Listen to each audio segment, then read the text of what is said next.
Someone that makes sins, in essence, he's making his soul very sick, because his soul is pure. So when you add sins to this pure soul, you're dirtying the soul, you're marking the soul with, things that are against it. You're making it very sick, you're infecting it with spiritual disease. So now all of a sudden this soul is going to desire things that are bad for it. It's going to think that the things that are bad for it are good for it, and the things that are good for it are bad for it. Meaning he's going to think that the strip club is good, even though it's bad for him.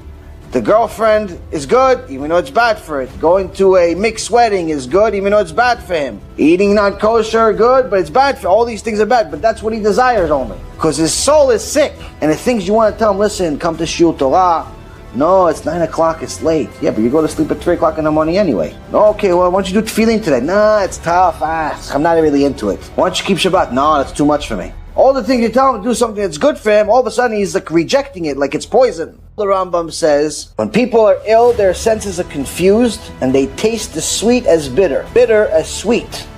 They consider things that are pleasurable to be disagreeable and will powerfully desire and will derive pleasure. They'll actually enjoy these bad things. It's not that they're just doing bad things and they hate them. Even though their soul is being damaged by it, it's actual poison for their soul to be with all of these sins. They think they're enjoying it. So it's just like somebody that's doing crack. He thinks he's enjoying it. 5 minutes, 10 minutes, an hour, whatever he gets high for. But then he crashes. They consider things that are pleasurable to be disagreeable, will powerfully desire and will derive pleasure from the things that will not gratify the healthy at all. Moreover, at times their conduct will be even harmful. The wicked and the unworthy will consider the undesirable to be good, and the good to be undesirable. For the wicked will seek motives that are in fact evil, and yet because of the infirmity of the spirit, he will deem them to be good.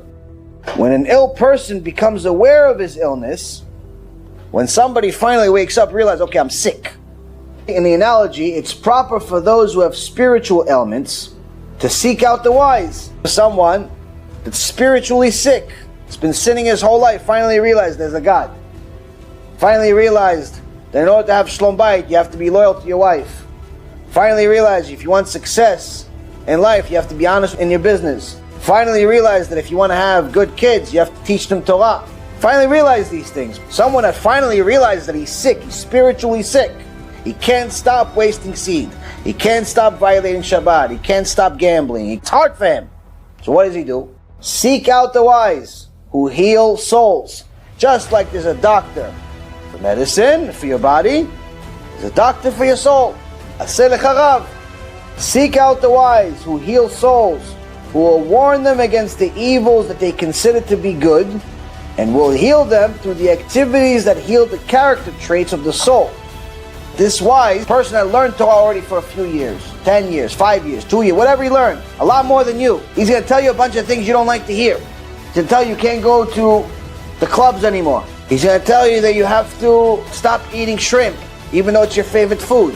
He's going to tell you have to start learning some manners. He's going to tell you have to stop yelling at people. He's going to tell you things that naturally, you not only are used to them, you like them.